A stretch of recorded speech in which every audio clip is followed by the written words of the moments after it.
Hi, hey, and hello there. Obihan here, and welcome back to the Comic High Ground. Okay, I gotta be quick with this because honestly, I'm still at work. I took my 15-minute break, and I gotta record this video for y'all because editing is gonna take a while, and I'm trying to get it out and upload it before tonight, basically. It might be tonight when it comes, but I'm trying to get it to you all today. So, obviously, I said I would be covering the Ultimate Spider-Man, the new Ultimate Spider-Man series. The first issue came out today, and I gotta say, it's only been one issue, but it doesn't look like it's gonna disappoint. There's a lot of different changes. It's a lot of different approaches, right? But it so far is pretty good. So, just right off the bat, the comic starts out. It's taking place 20 years after the Maker invaded and basically altered everything about their reality. You know, Reed came, he changed different things. Like for example, here he kept Peter from being bitten by the spider. He stopped the spider from biting him and took it somewhere. And he did other stuff like something with Thor. Thor ended up being locked up for some reason, and there's something else with the Reed Richards of this universe, and something with Tony Stark too. Tony Stark is like a teenager in this universe, and in fact, during this all happened in Ultimate Invasion, and during Ultimate Invasion, because Tony Stark had found out the truth about everything, he basically was trying to go and course correct. Well, obviously the Maker didn't like this, so he basically caused, I think it was like a satellite or aerial attack or something, like a space station or something like that. And it basically caused a lot of destruction in New York, and a lot of New Yorkers were killed, and that's kind of where a lot of the plot points in this story take place, or where they come from. So again, 20 years later, Peter is 35 years old. He's married to Mary Jane. They have 2 kids.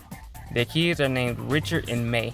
Now, there's something to notate too, because Peter Parker's father's name is Richard Parker, but obviously, you know, Aunt May is his aunt, and Aunt May was one of the ones caught in the explosion or the attack or whatever that the Maker did that he framed Tony Stark for.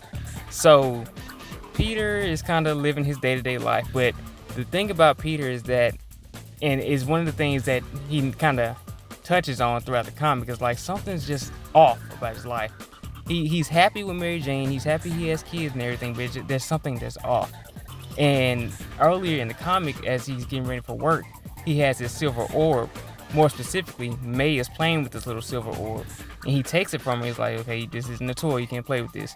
So they just kind of leave that in the air in the beginning of the comic, because again, I just kind of looked at it like, oh, it's an orb, it must be important, but I guess we'll figure it out later.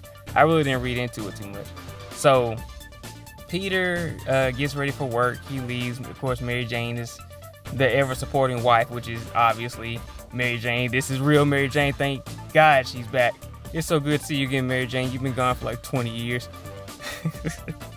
But yeah, also what we find out in this comic, by the way, while I'm thinking about it, Peter in this universe was sent to Aunt May and Uncle Ben at the age of 15, not as a child.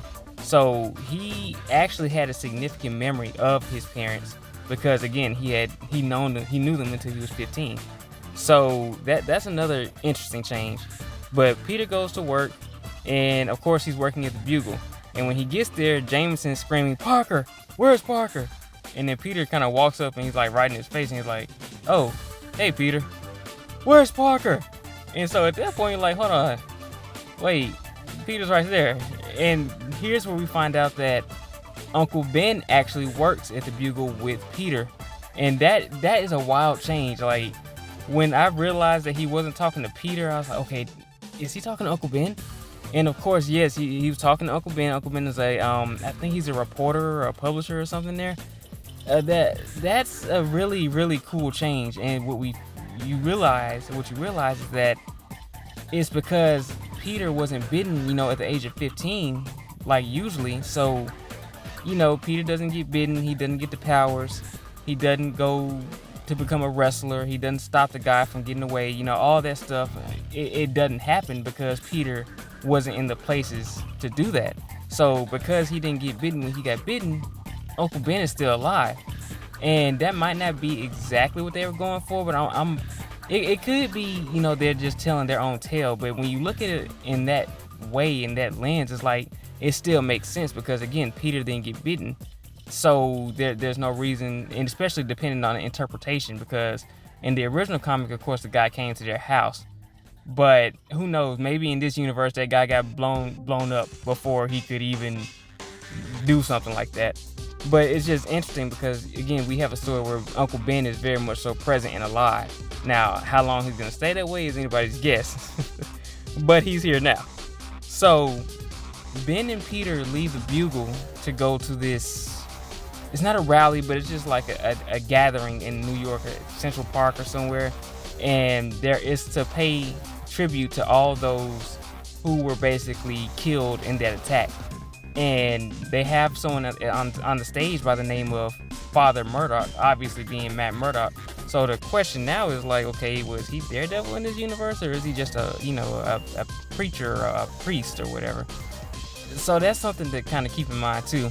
He ends up inviting Harry Osborn to the stage, and Harry goes on his story about his father Norman and how they played catch and everything. But one of the things that I noticed, and that I think a lot of people really should pay attention to, is that Harry has this edge about him. It's kind of hard to describe, but he has this edge about him, and I'm not quite sure what it is yet.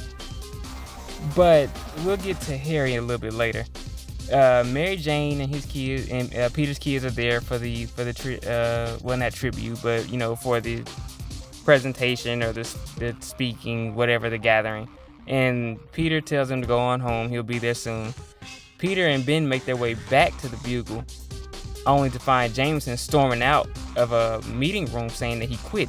So Ben goes in to see what's going on, and basically the board and people in charge have kind of had a problem with the way the Bugle has been doing things. They have been doing a lot of reporting on that incident and things of that nature, and people just want it to stop. It could be a number of reasons why, but we find out that Fisk is actually pretty much either on the board or he's over the Bugle or whatever. So again, when Fisk is involved, it's going to be some type of corrupt something. And at that point, Ben is like, "Nah, I'm good. I'm out too." So Ben and Jameson go and meet at a bar. In fact, the bar with no name, and basically plan what they're gonna do with the rest of their careers, even though they're both kind of old. But they basically have the idea of starting up their own news organization. So Peter arrives, Jameson leaves, and Peter talks to Ben about basically what I had said earlier. He's basically kind of at awe at the fact that Ben and Jameson quit that job and then immediately just went to planning a new job. And Peter's like, "Look, I have a wife, I have kids.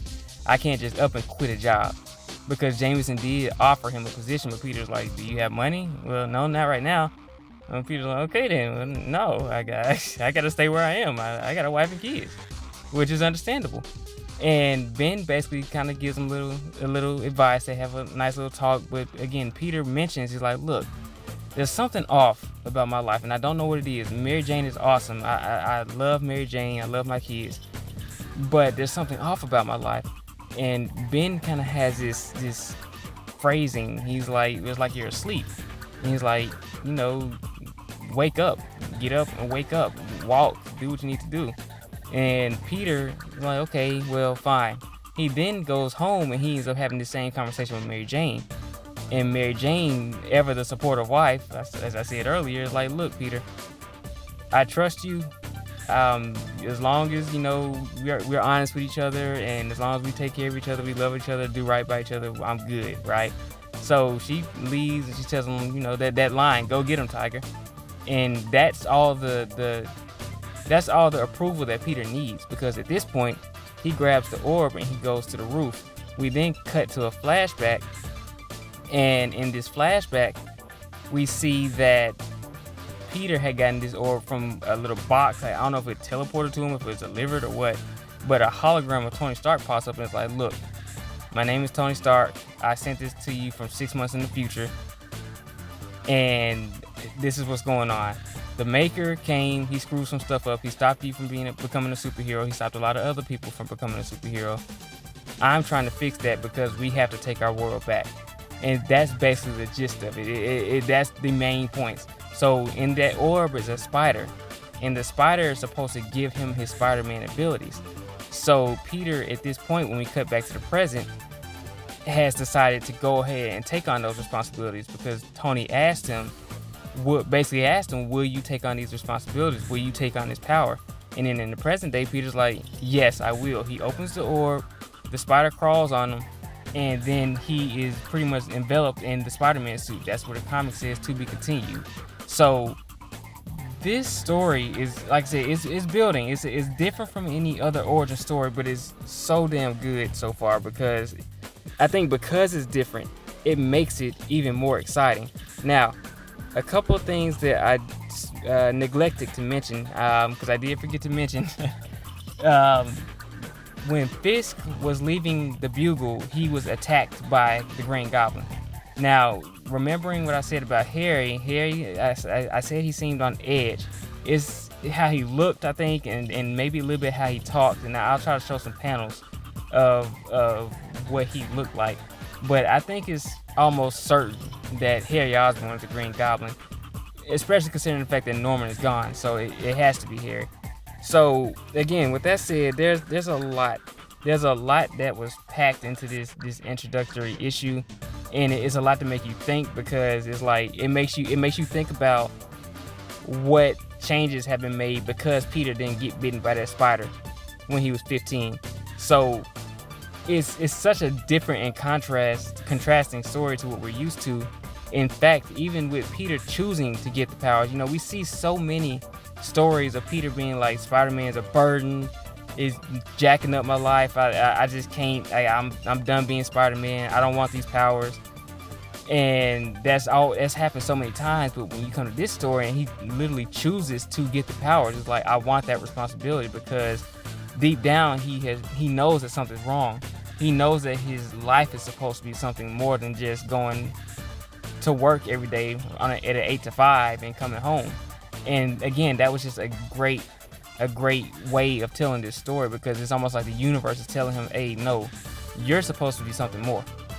So yeah, that's pretty much the first issue. Again, this issue was awesome. I enjoyed the heck out of it, and I think that Jonathan Hickman has got something good going right now. I think that he's probably gonna be looked at as the Spider-Man writer right now because again, the main line 616 Spidey is just not it at this point. So there's a lot that's gonna be, I think, hinging on this comic. I think a lot of us older Spider-Man fans are gonna really gravitate towards it, and I think they knew what they were doing when they greenlit this idea. So it's going to be interesting to see what Peter is going to be like as Spider-Man because again, he's not weighed down by the years of being Spider-Man. He's not weighed down by all the negative things that has happened while he's been Spider-Man. He's a fresh Spider-Man. He's older and more mature than he was when he first started. So he might actually be a little bit better off because he's older. He's a little bit wiser. He knows how the world works a little bit better. So it's very, very exciting to see what they do with this version of Spider-Man. So we're gonna keep on covering it, and hopefully you all will keep tuning in, right? Because again, this is an awesome comic. So hit that like button if you like this video. Drop a comment to let me know what you thought of the comic. Have you read it, or are you just going off of videos like this? Do you want to see more of it? And please subscribe for more because that would help a whole lot. Now, Obi-Wan has to get back to work, so I will catch you all next time. Later.